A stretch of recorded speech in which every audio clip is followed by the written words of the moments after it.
আমরা এখন external CSS file build up করে একটি সিএসএস টেমপ্লেট তৈরি করব, ঠিক দেখতে হুবহু আলহেরা CSS2 এই প্রজেক্টের মতো। এখানে আমরা একটু বর্ণনা করে নিচ্ছি যে ব্যাকগ্রাউন্ডে একটি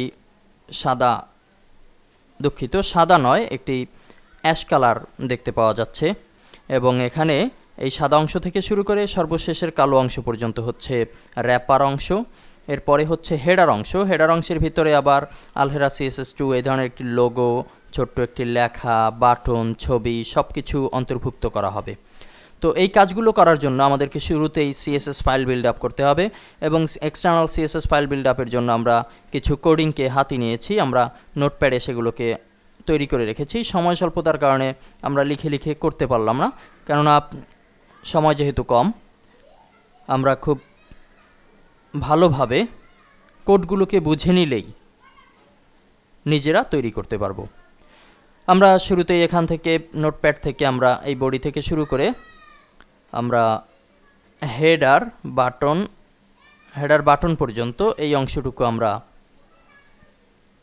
তৈরি করব। কপি করে আমরা আমাদের এই ফাইলে প্রজেক্টে পেস্ট করছি। এখানে কিন্তু আমাদের কোডগুলো চলে এসেছে। আমরা দেখতে পাচ্ছি বডি লেখা আছে, বডির একটি ব্যাকগ্রাউন্ড দেওয়া হয়েছে, যেই কালারটি হবে এটি।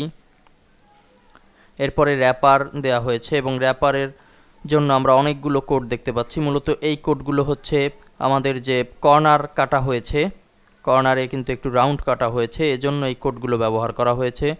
এখানে মোজ, border, radius, top left, top right এই ধরনের অপশনগুলো ব্যবহার করা হয়েছে, এবং একটি পিক্সেল দ্বারা এটিকে ঘোষণা করা হয়েছে।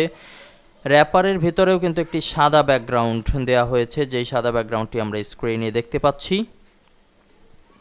এরপরে হচ্ছে হেড অপশন। হেডের ভিতরে আমরা ওয়াইড দেখতে পাচ্ছি, হাইট দেখতে পাচ্ছি 400, অর্থাৎ হেড শুরু হয়েছে এই সাদা অংশ থেকে এবং ছবি পর্যন্ত শেষ হয়েছে হেডের অপশন। এরপরে হচ্ছে লোগো। এখানে যে লোগো ব্যবহার করা হয়েছে আমরা এটি লেখার মাধ্যমে ব্যবহার করেছি, যদিও আমরা চাইলে কিন্তু লোগো ব্যবহার করতে পারি নির্দিষ্ট সাইজ অনুযায়ী। এরপর একটি শিরোনাম দেওয়া হয়েছে। শিরোনাম বলতে বোঝানো হচ্ছে টেস্ট স্যাম্পল অনলি এই অংশকে।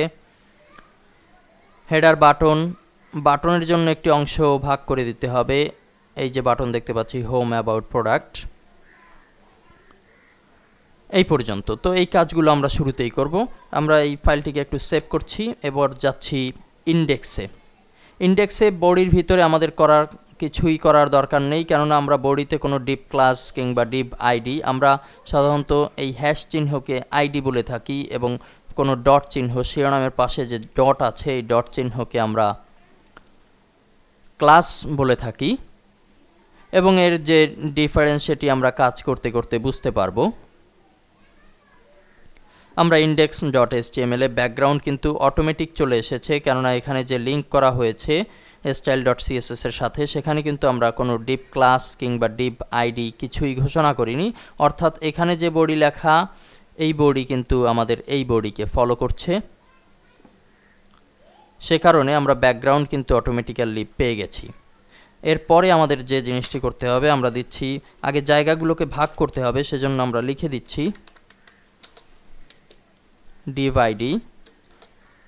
এখানে কিন্তু আইডি লেখার পরে আমার আইডিগুলো চলে এসেছে, যেগুলো style.css এর ভিতরে আছে। র্যাপার দেব শুরুতেই, র্যাপার, এবং র্যাপার অংশকে আমরা আলাদা করে দিলাম। র্যাপার শেষ করলাম এই চিহ্নের মাধ্যমে, একটি হ্যাশ বাড়িয়ে দিলাম শুধুমাত্র। দুঃখিত, এটি হ্যাশ নয়, স্ল্যাশ চিহ্ন। এটির মাধ্যমে কিন্তু আমরা ডিভকে শেষ করলাম, এবং এই র্যাপারের ভিতরে আমরা সকল কিছু করব। র্যাপারের ভিতরে এখন যে কাজটি করব, এখন আসবে আমাদের সেকেন্ড অপশন। আমাদের বডি গেল, বডির ব্যাকগ্রাউন্ড কালার গেল, র্যাপার গেল।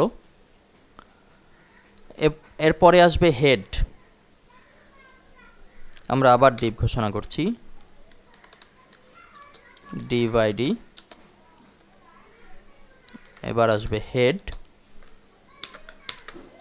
আমরা হেডকে ক্লোজ করলাম। এই হেডের মাঝখানে কিন্তু থাকবে অন্যান্য কোডিংগুলো। হেডের শুরু এই সাদা অংশ থেকে এবং ছবিতে শেষ।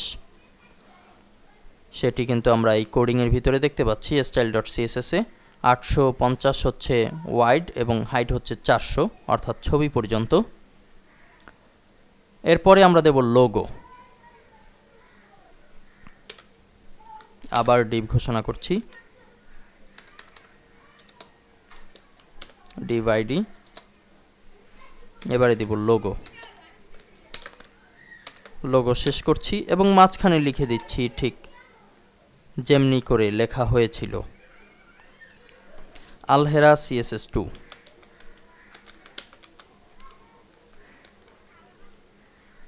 আলহেরা CSS2 আমাদের এই প্রজেক্টে যেভাবে লেখা হয়েছে আমরা সেভাবেই লিখে দিচ্ছি, যেহেতু আমরা ডুপ্লিকেট কপি করার চেষ্টা করছি।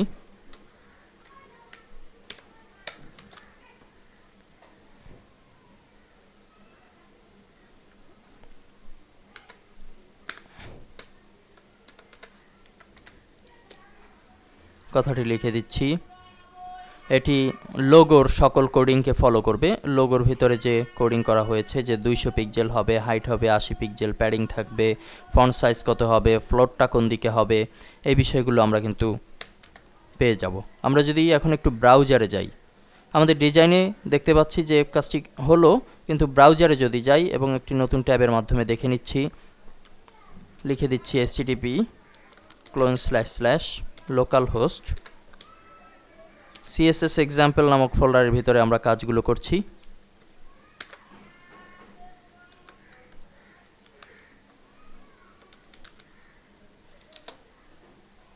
হ্যাঁ, আমরা কিন্তু এ পর্যন্ত যে কাজগুলো করলাম, ব্যাকগ্রাউন্ড পেলাম, কর্নার কাটা হয়েছে এমন একটি সাদা অংশ পেলাম এবং লোগোটি বসানোর জন্য একটি জায়গা পেলাম, লোগো বসানো হয়েছে।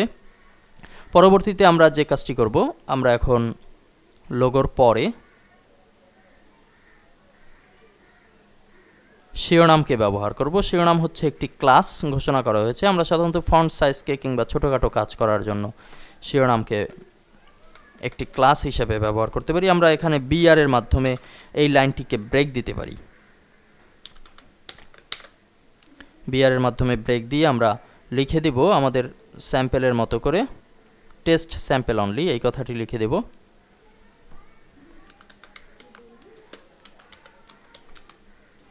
টেস্ট স্যাম্পল অনলি, এবং এটি কিন্তু এখন ডিভের এই সাইজকে ফলো করছে, কেননা একই ডিভের ভিতরে ডিভটি ক্লোজ হয়েছে সর্বশেষে অনলির পরে, সেহেতু আলহেরা লেখাটি যেই সাইজে আছে এখানে টেস্ট স্যাম্পল অনলি এই লেখাটিও কিন্তু সেই সাইজ ফলো করছে।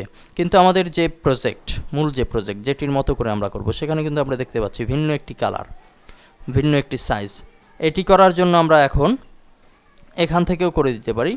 এটিকে সিলেক্ট করে আমরা এই স্টাইল থেকে শিরোনাম নামক এই কোডকে জেনারেট করে দিতে পারি, সিলেক্ট করে দিতে পারি। আমরা ক্লিকের মাধ্যমে জেনারেট করলাম। এখানে এখন কিন্তু আমাদের স্যাম্পলের মতো করেই একটি কালার হয়েছে। আমরা একটু সেভ দিচ্ছি এবং আমাদের ব্রাউজারে রিলোড দিচ্ছি আমাদের প্রজেক্ট। আমরা কিন্তু দেখতে পাচ্ছি যে আমাদের এই প্রজেক্টের মতো করেই এগোচ্ছে আমাদের কাজ। আমরা এখন আর যে বিষয়গুলো জেনারেট করব পরবর্তীতে,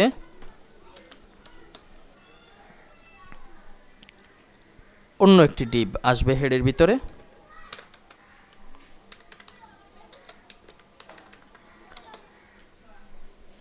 হেডের পরে আমরা দেব হেড বাটন। যেহেতু বাটনের জন্য একটি জায়গা আমাদেরকে নির্দিষ্ট করতে হবে, আমরা দিচ্ছি হেড বাটন। আমরা ক্লোজ করছি এবং লিখে দিচ্ছি হেড বাটন। এই মুহূর্তে কিন্তু আমরা শুধুমাত্র জায়গাটি নির্দিষ্ট করছি। আমরা হেড বাটন, অবশ্যই এর CSS কোডিং যদি আমরা দেখি, হেড বাটনে কি আছে, ওয়াইড আছে 550, হাইট দেওয়া হয়েছে 23 পিক্সেল, প্যাডিং নেই, টেক্সট অ্যালাইন হচ্ছে রাইট দিকে। আমরা কিন্তু ব্রাউজারে যদি যাই কিংবা আমাদের ডিজাইনে যদি যাই তাহলে দেখতে পাচ্ছি যে রাইট দিকেই অবস্থান করছে।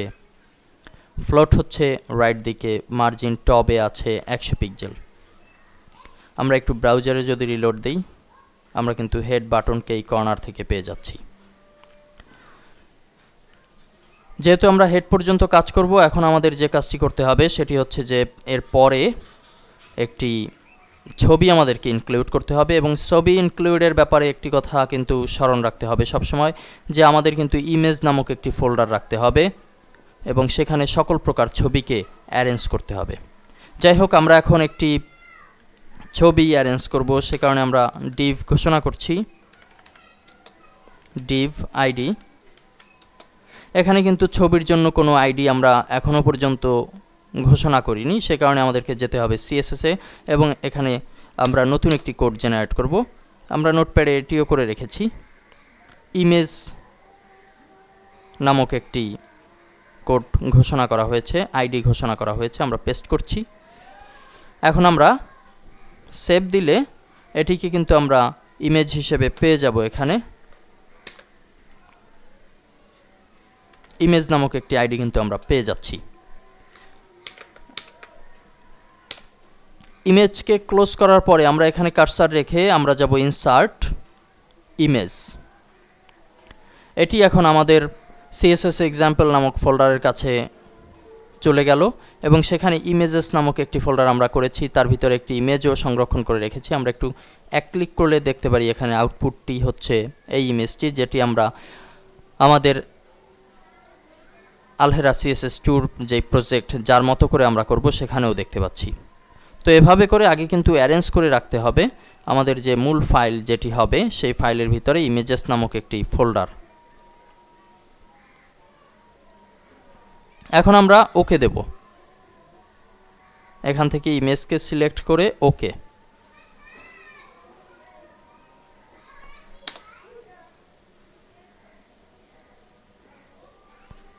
এখান থেকে ক্যান্সেল দিলেও হবে। এখানে কিন্তু ইমেজ সার্চ করে একটি ইমেজকে সার্চ করা হচ্ছে। আমরা একটু যদি ডিজাইনে চলে যাই তাহলে কিন্তু ইমেজকে দেখতে পাচ্ছি। এখন আমরা যদি সেভ দেই এবং আমাদের ব্রাউজারে যদি আমাদের CSS এক্সাম্পল পেজকে একটু রিলোড করি তাহলে কিন্তু আমরা পেয়ে যাচ্ছি আমাদের কাঙ্ক্ষিত সেই আউটপুট, যেটির জন্য আমরা এতক্ষণ ধরে কাজ করলাম, বিভিন্ন কোডিংয়ের মাধ্যমে এই পর্যন্ত সম্পন্ন করতে সক্ষম হলাম। পরবর্তী লেসনে আমরা পরবর্তী কাজগুলোকে দেখে নেব। ধন্যবাদ।